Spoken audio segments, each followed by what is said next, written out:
नमस्कार, स्वागत है आपका खबर फर्स्ट और एटीएस पर। मैं हूं आपके साथ अभिलाषा। आप जैसा कि देख रहे हैं कि हम भगवान भास्कर की धरती देव आए हैं। जी हाँ, औरंगाबाद वाला देव, जिसकी जो है इतिहास की काफ़ी बड़ी बड़ी बातें होती है कि छठ की जो शुरुआत है यहीं से हुई थी। बहुत सारी बातें हैं यहाँ के किले के बारे में, यहाँ के मंदिर के बारे में। तो हम अंदर जाएंगे, देव में प्रस्थान करेंगे और जानेंगे कि क्या कुछ मान्यताएं हैं। हम आपको मंदिर की भी दर्शन करवाएंगे।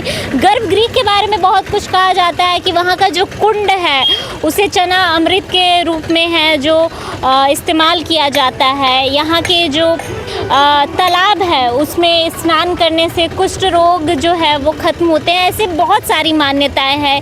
यहाँ के जो मंदिर है ऊपर में जो कलश है उसको लेकर बहुत सारी बातें कही जाती हैं कि किस तरीके से इस कलश को जब एक चोर चोरी करने गया था तो उसमें चिपक गया था। बहुत सारी बातें हैं। तो हम अंदर जाएंगे, पंडितों से मिलेंगे, वहाँ के लोगों से मिलेंगे, श्रद्धालुओं से मिलेंगे और जानेंगे कि क्या कुछ बातें हैं, क्या कुछ कहा जाता है मंदिर के बारे में, क्या कुछ इतिहास रहा है मंदिर का और क्या कुछ मान्यता है। आपको एक बात और बता दें कि ये वही मंदिर है जिसके बारे में ये भी कहा जाता है कि ये मंदिर का जो द्वार है वो पहले पूरब की ओर था जब त्रेता युग या सतयुग था, और फिर बाद में ये अपने आप जो है ऐसी मान्यता है कि पश्चिम की ओर हो गया। बहरहाल क्या कुछ सच्चाई है ये तो हमें नहीं पता है। मंदिर में जाएंगे, मंदिर के लोगों से जुड़ेंगे, पंडित से जुड़ेंगे, यहाँ की कुछ आम जनता से भी जुड़ेंगे और जानेंगे कि वो क्या क्या कह रहे हैं इस भव्य मंदिर के बारे में। चलिए आइए पंडित जी से मिलते हैं और जुड़ते हैं। भगवान भास्कर की भूमि में हैं हम और अंदर भगवान भास्कर जी का प्रतिमा है जो कि आपको बताया मैंने कि पश्चिम की ओर इनका जो है फेस है इस मंदिर का। और बहुत सारी परंपराएं हैं कि किस तरीके से यहाँ कंस्ट्रक्शन का काम चल रहा है क्योंकि छठ आने वाला है। और मान्यता है कि छठ यानी कि बिहार का देव, बहुत कहा जाता है कि बिहार के देव मंदिर की ऐसी ऐसी गाथाएं हैं जिसका महिमा का बखान शायद देवलोक में भी होता है। बाबा, पहले तो आप अपना नाम बताइए और इस मंदिर की क्या क्या विशेषताएं हैं, क्या क्या मान्यताएं हैं इस मंदिर को लेकर, वो भी हमारे दर्शकों को थोड़ा बता दीजिए। मैं सूर्य मंदिर पुजारी लखन पाठक मृत्युंजय पाठक। ये सूर्य भगवान का मंदिर है जो साक्षात देवता हैं, सूर्य शरीर के मालिक हैं। शारीरिक कोई भी कष्ट कहो इन्हीं के द्वारा निवारण होता है। और सूर्य भगवान का एक किताब आता है जिसका नाम है आदित्य हृदय स्तोत्र। उसमें 1 से लेकर 170 मंत्र है। और एक आदित्य हृदय स्तोत्र उसमें 1 से लेकर 31 मंत्र है। 1 से लेकर जो 170 मंत्र है उसमें 160 नंबर का जो मंत्र है उसमें सूर्य भगवान का 12 नाम का वर्णन किया हुआ है। और उसी किताब में 117 नंबर का मंत्र, 118 नंबर का मंत्र दोनों मिली हुई है। उसमें कहता है कि उदय काल ब्रह्म रूपम, उदय काल में ये ब्रह्मा जी के रूप में आ जाते हैं जो सबसे आगे दक्षिण साइड में है। मध्याह्ने तो मध्याह्न काल 12 बजे दिन से लेकर सूर्यास्त शाम है। मध्याह्न काल 12 बजे दिन से लेकर जो सूर्यास्त शाम होता है उसके बीच में मध्याह्न काल माना गया है। उस समय महेश्वर के रूप में आ जाते हैं जो बीच वाले हैं, और महेश्वर को ही शिव कहते हैं। अस्तमाने स्वयं विष्णु, जब भगवान डूबने लगते हैं पश्चिम साइड में 5 बजकर कुछ मिनट में, उस समय से लेकर जो सूर्योदय दूसरे दिन होता है रात्रि भर अस्त काल माना गया है। उस समय श्री विष्णु का अवतार में आ जाते हैं जो सबसे किनारे उत्तर साइड में है। त्रिमूर्तिश्च दिवाकर, वही त्रिमूर्ति यहाँ दिवाकर का है। हाँ, तो ये तो आपने सूर्य भगवान की विशेषताएं बताई कि कौन कौन यहाँ विराजमान है और नाम क्या क्या है, लेकिन इस मंदिर की मान्यता क्या क्या है, मंदिर कब बना और क्या कुछ इस मंदिर के पीछे का जो है इतिहास है वो मैं जानना चाहूँगी। मंदिर का जो इतिहास है सूर्य ये जो है से आपका निर्माण काल में लिखा हुआ है कि 9.5 लाख पुराना वर्ष बीत चुका है। त्रेता युग का ही 9.5 हाँ त्रेता युग का मंदिर बना हुआ है जो 9.5 लाख पुराना वर्ष बीत चुका है, समझ गया ना। और उसी समय के मंदिर भी बना हुआ है, त्रेता युग के समय के मंदिर बना हुआ है। आगे में एक पोखरा है, वहाँ पर लोग स्नान करते हैं, सूर्य भगवान का अर्घ्य देते हैं और यहाँ भगवान का दर्शन करते हैं।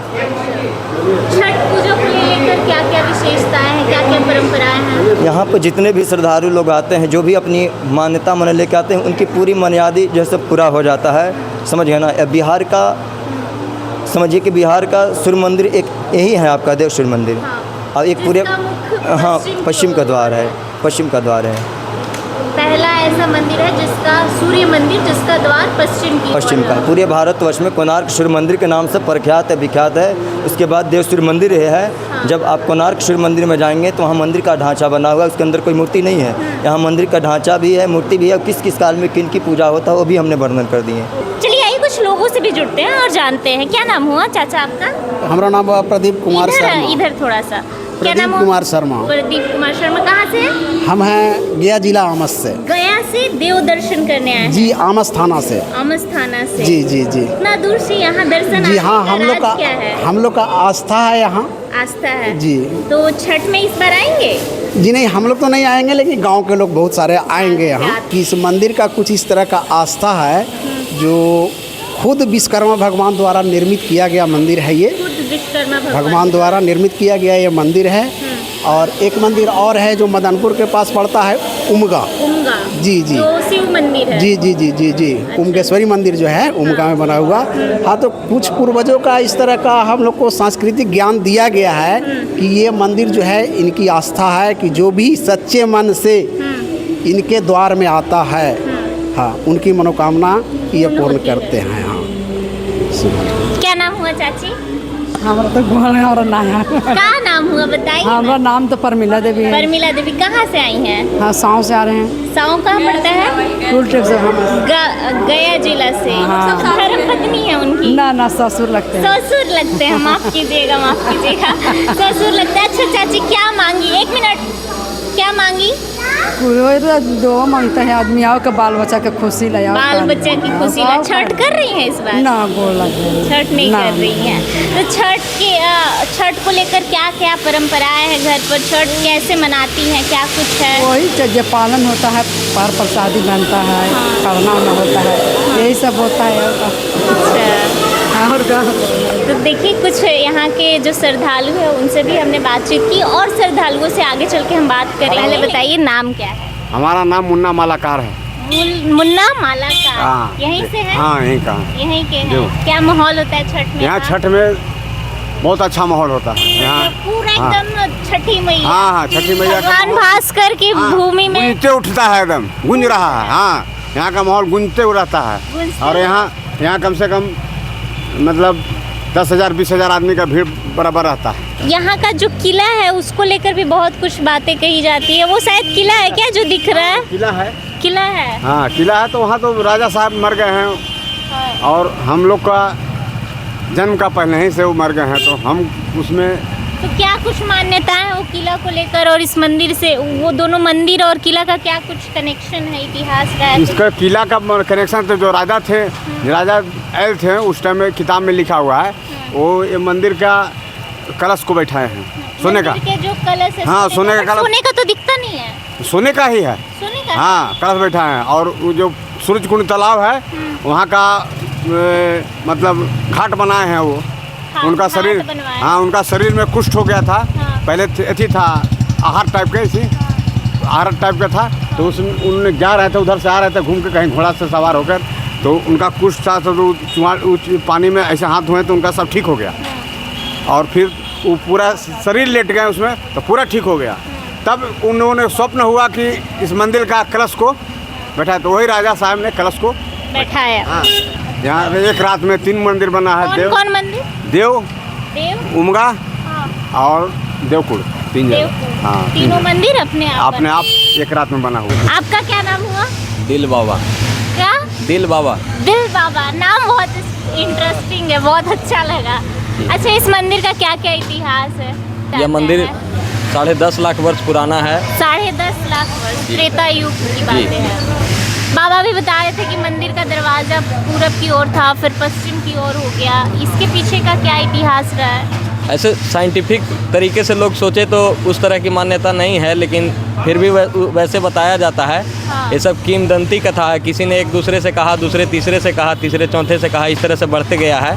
और मतलब अभी अगर सोचा जाए तो हम लोग भगवान सूर्य जो हैं मतलब पूरब से उगते हैं, तो हम लोग किसी से भी फेस टू फेस बात करते हैं, उसी प्रकार से हम लोग जब अर्घ्य देते हैं तो भगवान को पूरब की ओर से अर्घ्य देते हैं। हाँ। तो भगवान पूरब से उगते हैं, इसीलिए मंदिर का दरवाज़ा पश्चिम की ओर है ताकि भगवान पूरब की ओर रहें। उनके अंदर में एक तालाब है, छोटा सा तालाब है, अंदर भी जाकर के। गर्भगृह में? हाँ, गर्भगृह में एक छोटा सा तालाब है, तीनों मूर्ति के सामने में।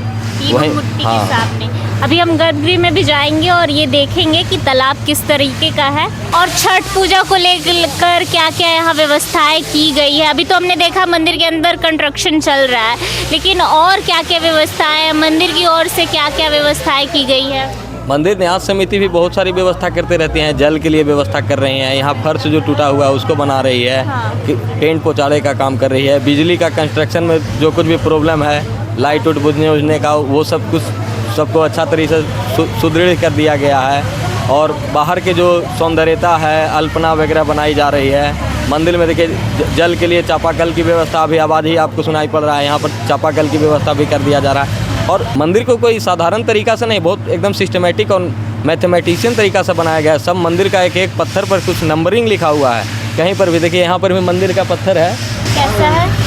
एक रेंज का जो है, मतलब एक फ्लोर से जो चल रहा है, ये ऐसे है जो है वो ऐसे कुछ लिखा हुआ है, वही ना? एक ही नंबर एक ही स्टेज में लिखा हुआ है, मतलब कि यहाँ से जो वहाँ तक के गया। हाँ। तो सभी में एक ही मतलब नंबर लिखा हुआ नीचे वाला पिलर, हाँ। पिलर के जस्ट ऊपर वाला है। हाँ, ऊपर वाला में है तो ऊपर का एक अलग नंबर है। हाँ। सबको मतलब एक बहुत बेहतरीन तरीका से बनाया गया है। सोचिए 10.5 लाख वर्ष हो रहा है, आप हम लोग घर बना रहे हैं, लाख वर्ष नहीं जी पा रहे हैं उसमें। 10.5 लाख वर्ष से भूकंप आया है, बाढ़ आया है, बहुत सारी चीज़ यहाँ पर भी आते रहते हैं। और उसके बावजूद ही भी मंदिर स्वयं टिका हुआ है, इसमें मतलब एक खरोच भी नहीं आया हुआ है। छोटा सा इस मंदिर का मतलब पत्थर आज के करीब 2 या 3 साल वर्ष पहले गिर गया था, गर्मी के दिन में क्रैक होकर के। उसको उठा करके लगाने में 25 व्यक्ति लगे थे। कितना बड़ा वो पत्थर था? शायद मतलब 2 या 2.5 फीट का था। और बाबा एक और बात, ये जो किला है जो हमने सुना है कि जहाँ राजा रहते थे, उनके पीछे का क्या इतिहास है इस मंदिर से जुड़ा हुआ, स्पेशली वो जानना चाहेंगे। ऐसे तो मतलब मंदिर के किले के अंदर जाइएगा तो मतलब मोहम्मदन का किला वगैरह कहा जाता है कि वो था।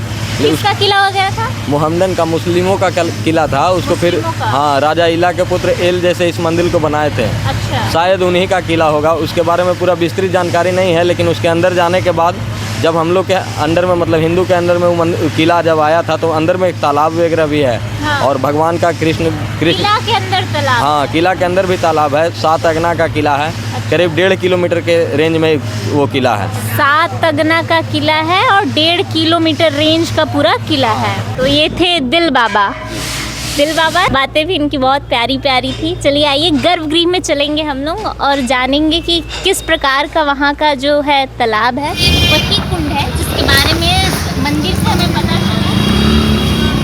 देखिए कि किस तरीके से तैयारी हुई। पहले हम आते थे ना तो यहाँ कुंड पे इतनी कुछ बैरिकेड्स वगैरह ये सब नहीं थी, सीढ़ियाँ ऐसे पेंट नहीं रहती थी, कुछ ज़्यादा ही यहाँ पर कचरा वगैरह रहता था। इस तरफ का भी कुंड दिखाइए। दोनों कुंड की जो है अलग अलग मान्यता है। लोगों से यहाँ के जो लोकल लोग हैं वहाँ से जुड़ेंगे। क्यों ऐसी मान्यता है कि इस तालाब में ज़्यादा जो है श्रद्धालु आते हैं, उस तालाब में कम अर्घ दिया जाता है, ऐसा क्यों? अभी तो हम पहला बार आरा भोजपुर से आरा से? हाँ, छठ के लिए? छठ के लिए आ रहे हैं। अच्छा, वही- तो यहाँ रूम वगैरह लेके आप स्टे कर रहे हैं? आए हैं, देखा है, सेटिंग करेंगे, क्या Setting व्यवस्था करेंगे। है अभी। अच्छा। सब तो ये सब तो तो देखना मतलब पड़ेगा। जो बहुत दूर दूर से आते हैं, आरा वगैरह से, समस्तीपुर वगैरह से, तो जो काफ़ी दूर से आते हैं उन लोगों को व्यवस्था करनी पड़ती है पहले से ही घर? देखिए यहाँ पर क्या सोसाइटी है, तो तब ढलना ही पड़ेगा अभी। अच्छा। अब यहाँ पर देख रहे हैं जगह का ऐसी स्पेस मैंने बहुत कम है। हाँ, तो रूम वगैरह के लिए आप बात करेंगे? देख, हाँ। अगर रूम की व्यवस्था करेंगे चाहे टेंट की व्यवस्था करेंगे, अच्छा। या तो 2 दिन 3 दिन पहले से आकर रहना पड़ेगा। देखिए आरा से भी लोग यहाँ छठ करने आ रहे हैं। आप देखिए हम उसी किले के पास है जिस किले के बारे में काफ़ी लोगों ने हमें बताया। जब हम मंदिर के अंदर गए तो हमें पुजारियों ने बताया, यहाँ के लोकल लोगों ने भी इस किले की काफ़ी जो है तारीफ़ की, जिक्र किया। लेकिन आप देख सकते हैं इस किले का हाल कितना बेहाल है। कह सकते हैं कि बहुत ही भव्य किला ये बन सकता था, बहुत ही अच्छी खासी जो है इसकी रख रखावट होती तो काफ़ी कुछ आप देख सकते हैं कि किस तरीके से यहाँ का दरवाज़ा वगैरह टूटा हुआ है। ये देखिए किस तरीके से, मतलब हालत देखिए, हाल बेहाल है पूरी तरीके से। शर्मसार करने वाला जो हाल है वो बेहाल है। ये क्या क्या हुआ, कहाँ से आ रहे हैं? अंदर से लोग दौड़ते हुए आ रहे हैं। ये देखिए एक पागल घुस गया था जो कि, एक मिनट, हम लोग वो नहीं कर रहे, हम लोग ये किले का ले रहे हैं, आपका नहीं ले रहे। देख सकते हैं वो एक पागल को जो है ले जाया जा रहा है, किस तरीके से एक पागल अंदर घुस गया था। बहरहाल ये किला प्राइवेट है वो अलग बात है, लेकिन इस किले का जो हाल है आप देख सकते हैं किस तरीके से ये जो रेलिंग वगैरह है टूटा फूटा हुआ है। हमारे बिहार की जो धरोहर है उस पर कोई ध्यान नहीं दे रहा है, यहाँ की सरकारें, यहाँ के जो मंत्री विधायक पार्षद जो भी है कोई ध्यान नहीं दिख रहा है। अभी कुछ देर पहले एक पागल यहाँ घुस गया था। आप समझ सकते हैं कि यहाँ का जो सिक्योरिटी है वो भी ठीक नहीं है, किस तरीके से लोग यहाँ आ रहे हैं जा रहे हैं, कोई अता पता नहीं है। आप समझ सकते हैं कि क्या हालत है हमारे बिहार के धरोहर की।